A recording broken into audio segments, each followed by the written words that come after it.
नमस्कार मित्रों, आप सभी का हमारे इस क्लास में स्वागत है। और आज हम आपको अपने इस क्लास में छायावाद के समानांतर चलने वाली काव्य धाराओं पर अपना यह क्लास लेकर के उपस्थित हुआ हूँ। अब छायावाद काल आपने पढ़ा है और छायावाद से संबंधित कुछ अन्य काव्य धाराएँ चली हैं जो छायावाद में ही चली हैं, लेकिन छायावाद के समानांतर चली हैं। उन काव्य धाराओं को आज हम अपनी इस क्लास में पढ़ेंगे। तो आइए हम सीधे पढ़ते हैं कि छायावाद की समानांतर कौन कौन सी पहले काव्य धाराएं चली, उनके नाम समझते हैं। उसके बाद उनके प्रमुख कवि कौन हैं उनको हम देखेंगे इसी ही क्लास में। देखिए, इसमें हम देखेंगे छायावाद के समानांतर चलने वाली काव्य धाराएं। ठीक, क्या देख, छायावाद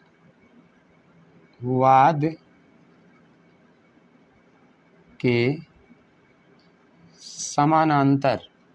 समांतर चलने वाली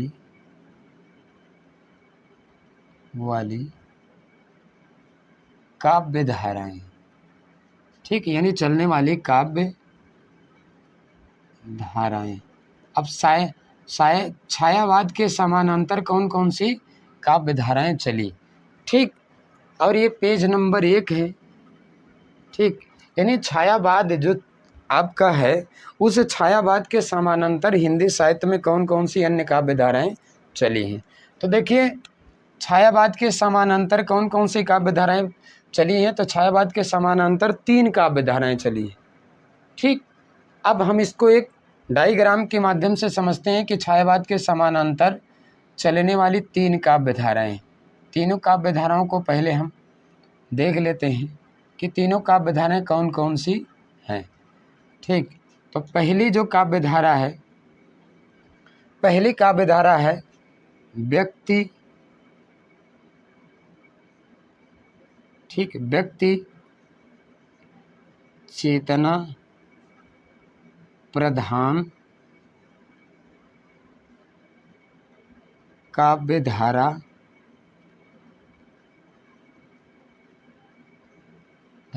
या हालावाद, या इसी को क्या कहते हैं, हालावाद। ठीक, इसी को क्या कहते हैं, हालावाद। ठीक, ये काव्य धारा ये चली। इसी क्रम में दूसरी जो काव्य धारा चली, दूसरी काव्य धारा क्या, राष्ट्रीय सांस्कृतिक काव्य धारा।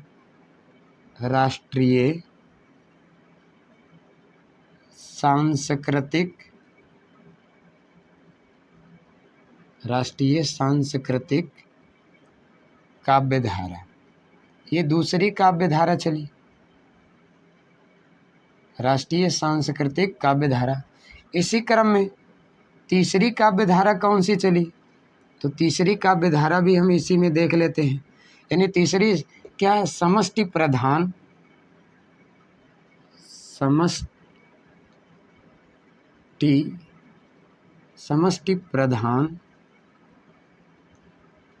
या सामाजिक काव्य धारा, या सामाजिक काव्य धारा। ठीक, ये क्या है, 3 काव्य धाराएं। अब हम यानी क्या है, यानी क्या, छायावाद के समानांतर चलने वाली कितनी काव्य धाराएं हैं। तो छायावाद के समानांतर चलने वाली 3 काव्य धाराएं कौन कौन सी। पहली काव्य धारा व्यक्ति चेतना प्रधान काव्य धारा या हालावाद, और दूसरा राष्ट्रीय सांस्कृतिक काव्य धारा, और तीसरी है समष्टि प्रधान या सामाजिक काव्य धारा। ठीक, तो अब हम एक एक को देखेंगे अगले पेज में। ठीक है, यानी क्या, पहले हम क्या है, यानी जो है छायावाद के समानांतर चलने वाली पहली काव्य धारा को देखेंगे कि पहली काव्य धारा कौन कौन सी है। यानी क्या, पहली काव्य धारा के अंतर्गत कौन कौन से कवि आते हैं, इनकी क्या विशेषता होती है। उसके बाद हम जो है, ये तो क्या 3 काव्य धाराएं थी। अब उसके बाद हम देखेंगे यानी क्या है, छायावाद के समानांतर चलने वाली काव्य धाराओं में पहली काव्य धारा को हम देखेंगे। और पहली काव्य धारा क्या है, व्यक्ति चेतना प्रधान ये काव्य धारा या हालावाद। ठीक, अब पहली काव्य धारा कौन सी है उसको हम देख रहे हैं। पहली काव्य धारा है जो है वह है व्यक्ति चेतना, व्यक्ति चेतना प्रधान, व्यक्ति चेतना प्रधान काव्य धारा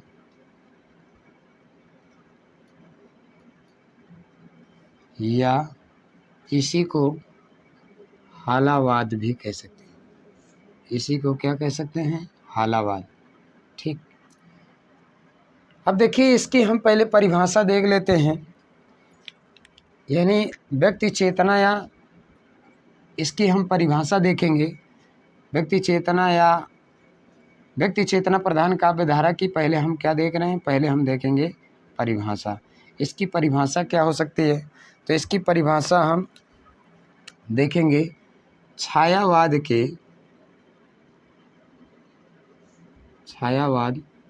के समानांतर, यानी क्या? छायावाद के समानांतर, छायावाद के समानांतर जिन कवियों ने निजी अनुभूति के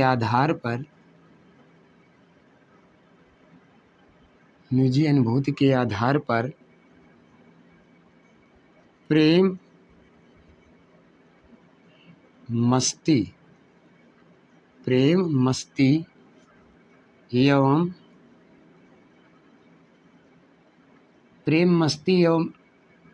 अहम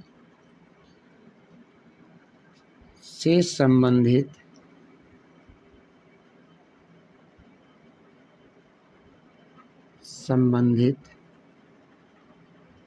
काव्य लिखा, उनके द्वारा रचित काव्य व्यक्ति चेतना प्रधान या हालावाद के नाम से जाना जाता है।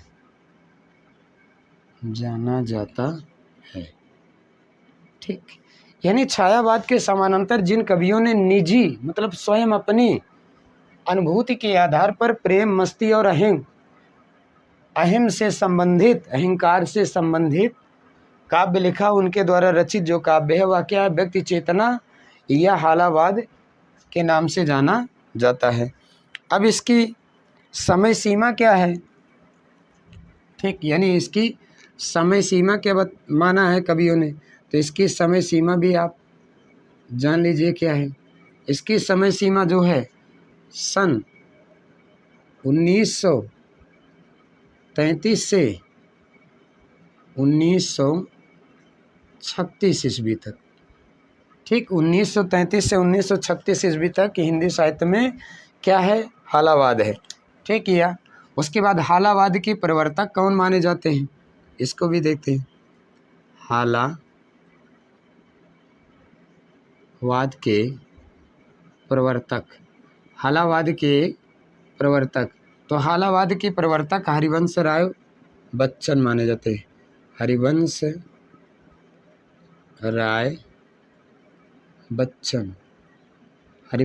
बच्चन यानी अमिताभ बच्चन के पिताजी। ठीक, हरिवंश राय बच्चन माने जाते हैं। हालावाद के क्या है? अब हम देखेंगे हालावाद का नामकरण विभिन्न विद्वानों के अनुसार। ठीक, ये क्या हो गया? ये तो पेज नंबर 1 है पेज। ठीक, उसके बाद हम देखेंगे क्या? नामकरण। हालावाद वाद का नामकरण, नामकरण देख रहे हैं, हालावाद का नामकरण। ठीक, हम देख रहे हैं इसमें हालावाद का नामकरण क्या क्या है। तो जैसे पहले हम देखेंगे कि यानी क्या है, पहले यानी क्या आचार्य रामचंद्र यानी क्या स्वच्छंदतावादी। ठीक,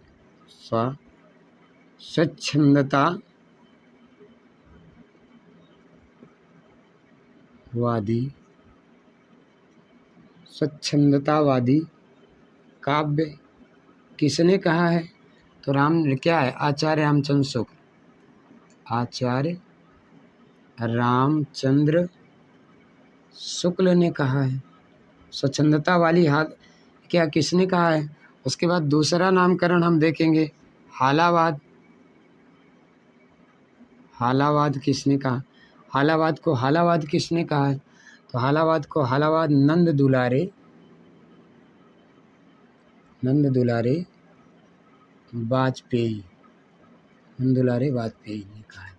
ठीक, उसी क्रम में तीसरा जो है वह कौन है? व्यक्ति गीति काव्य, व्यक्ति गीति कविता, व्यक्ति गीति कविता। अब इसको हम देखते हैं कौन है? डॉक्टर नगेंद्र ने कहा है, डॉक्टर नगेंद्र। उसके बाद पांचवा यानी क्या, चौथा रोमांसवाद की संज्ञा किसने दी है? हालावाद को। तो रोमांसवाद क्या किसने कहा है? गुलाब राय ने कहा है, गुलाब राय। ठीक, उसके बाद अगले जो हैं यानी व्यक्ति चेतना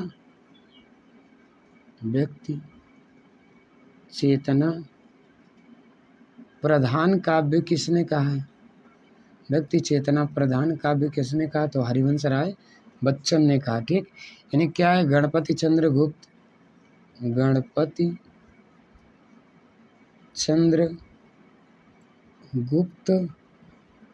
प्लस, ठीक है, गणपति चंद्र गुप्त और उसके बाद जो है बच्चन सिंह ने कहा। मतलब क्या, हरिवंश राय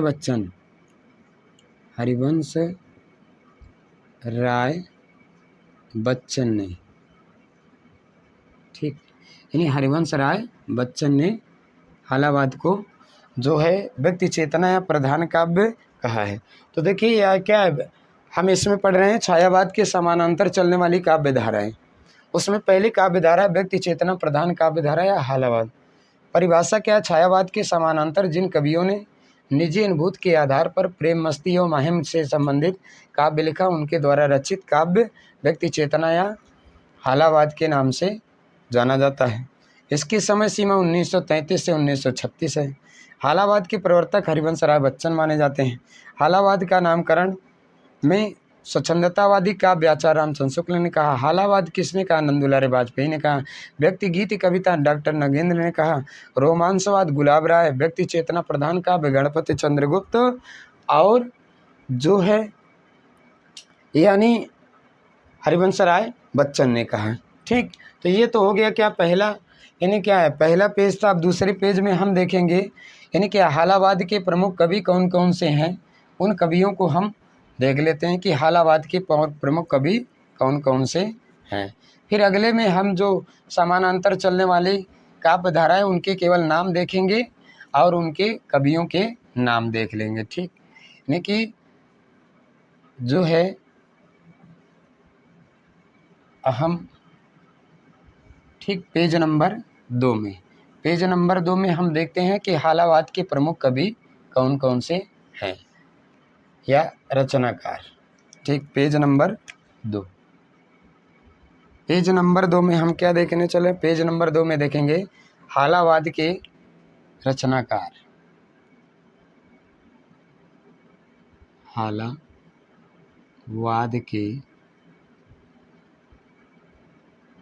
कवि, ठीक, हालावाद के कवि यानी हालावाद के कवि कौन कौन से हैं। ठीक, तो इसमें पहले कवि के रूप में हम देखेंगे यानी क्या पहले कवि के रूप में भगवती चरण वर्मा,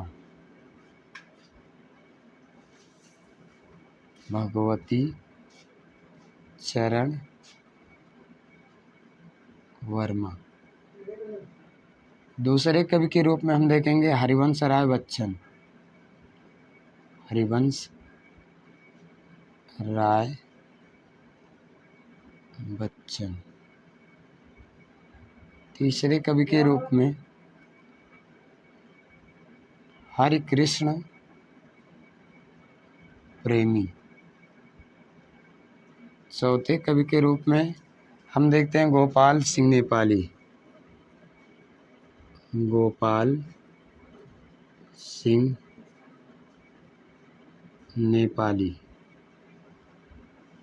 गोपाल सिंह नेपाली। पांचवें कवि के रूप में नरेंद्र शर्मा, नरेंद्र शर्मा। और छठे कवि के रूप में रामेश्वर शुक्ल अंचल, रामेश्वर शुक्ल अंचल। सातवें कवि के रूप में जानकी वल्लभ शास्त्री, जानकी वल्लभ शास्त्री। और आठवें कवि के रूप में शंभुनाथ सिंह, शंभुनाथ सिंह, शंभुनाथ सिंह। ठीक, ये तो हो गए क्या हालावाद के प्रमुख कवि हो गए। ठीक, जिसमें पहले कवि कौन है, भगवती चरण वर्मा है। दूसरे हरिवंश राय बच्चन। तीसरे कौन है, हरिकिरण प्रेमी। चौथे गोपाल सिंह नेपाली हैं। नरेंद्र शर्मा हैं। रामेश्वर शुक्ल अंचल हैं। जानकी वल्लभ शास्त्री हैं। शंभुनाथ सिंह हैं। ठीक, तो ये तो हो गया क्या छायावाद के प्रमुख क्या है में, यानी छायावाद के समानांतर चलने वाली जो क्या पहली काव्यधारा थी, व्यक्ति चेतना या समझ, यानी कि हालावाद की काव्यधारा, उसके प्रमुख कवि हो गए। अब हम दूसरे क्या तीसरे पेज में देखेंगे, यानी कि छायावाद के समानांतर चलने वाली अगली जो काव्यधारा है उसको हम अगले पेज में देखेंगे। ठीक, पेज नंबर उसी क्रम का तीसरा पेज नंबर है। और इस पेज में हम देख रहे हैं यानी क्या है छायावाद के समानांतर चलने वाली दूसरी काव्यधारा के कवि। तो शायद छायावाद के समानांतर चलने वाली जो दूसरी काव्यधारा है उस काव्यधारा को हम देखते हैं। दूसरी काव्यधारा कौन सी है, यानी राष्ट्रीय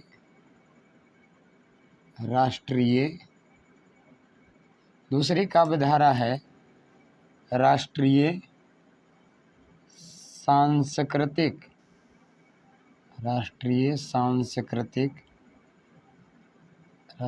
सांस्कृतिक चेतना प्रधान काव्यधारा, चेतना प्रधान काव्यधारा, चेतना प्रधान काव्यधारा। ये जो है क्या है, ये दूसरी काव्यधारा है। ठीक, यानी क्या छायावाद के समानांतर चलने वाली ये दूसरी काव्यधारा है। अब इसके प्रमुख कवि कौन है, इस काव्यधारा के प्रमुख कवि कौन कौन से हैं, यानी प्रमुख कवि कौन कौन से हैं इस काव्यधारा के, तो उन प्रमुख कवियों को हम देख लेते हैं। जैसे इसके अंतर्गत पहले कवि आ जाएंगे, यानी जो है माखनलाल चतुर्वेदी,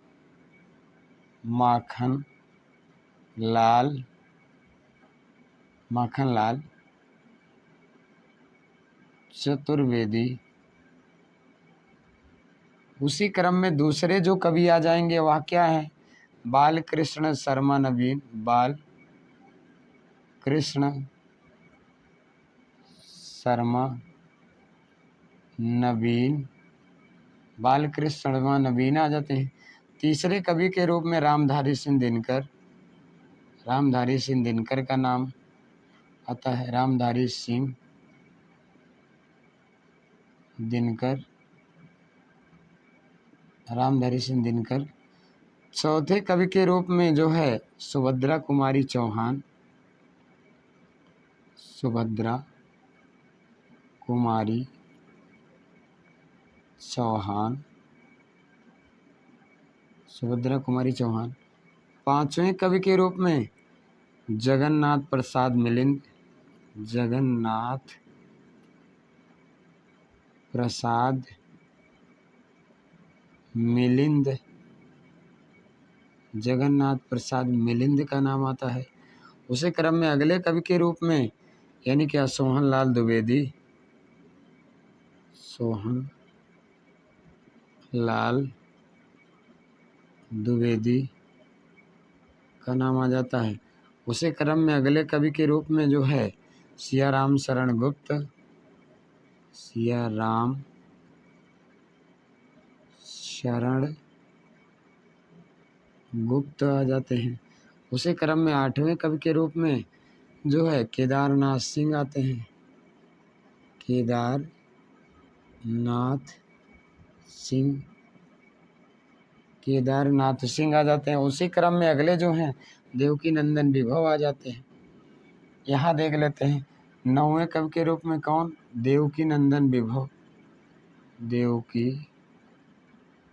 नंदन विभव।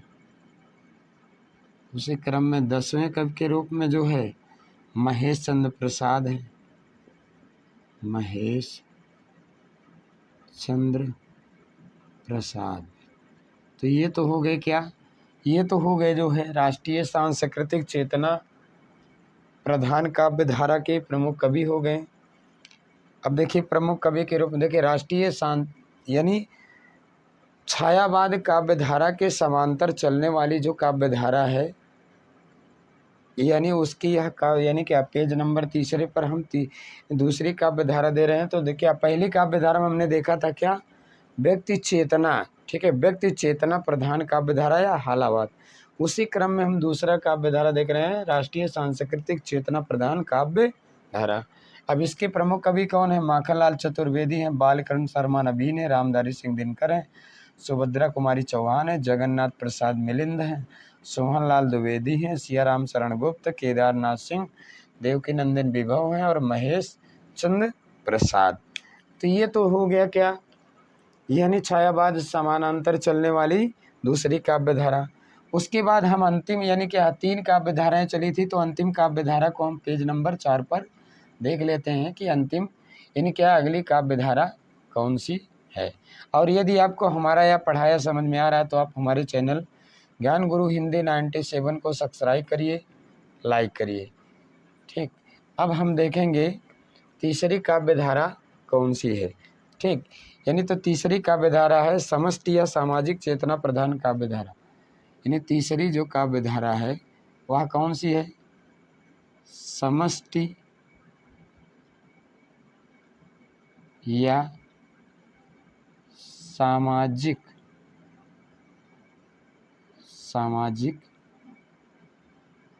चेतना प्रधान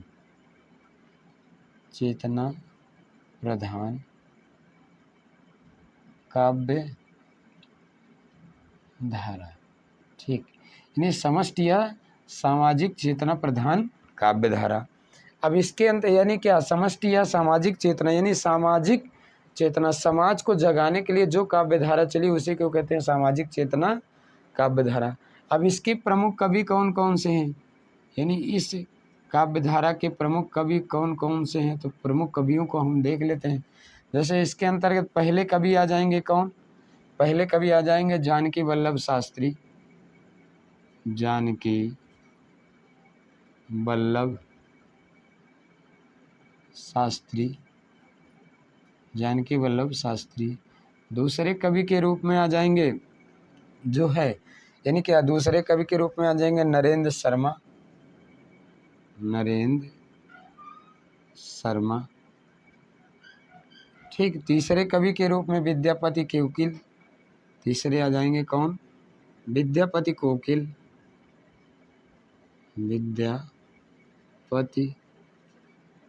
विद्यापति कोकिल, विद्यापति कोकिल आ जाएंगे। चौथे कवि के रूप में आएंगे हरिकृष्ण प्रेमी, हरिकृष्ण प्रेमी। पांचवें कवि के रूप में आ जाएंगे देवराज, देवराज देवराज दिनेश इनका पूरा नाम। छठे कवि के रूप में आ जाएंगे सुमित्रा कुमारी सिन्हा। सुमित्रा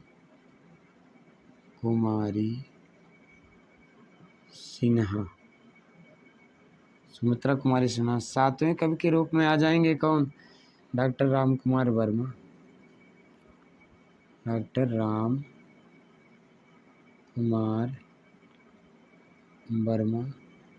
और आठवें कवि के रूप में आ जाएंगे कौन? रामदरस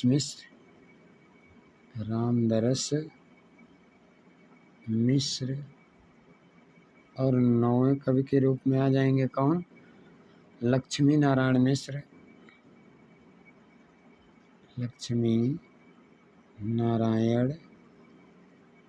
मिश्र। और उसी क्रम में अगले कवि जो आएंगे तारा पांडे। 10वें कवि के रूप में आ जाएंगे कौन? तारा पांडे।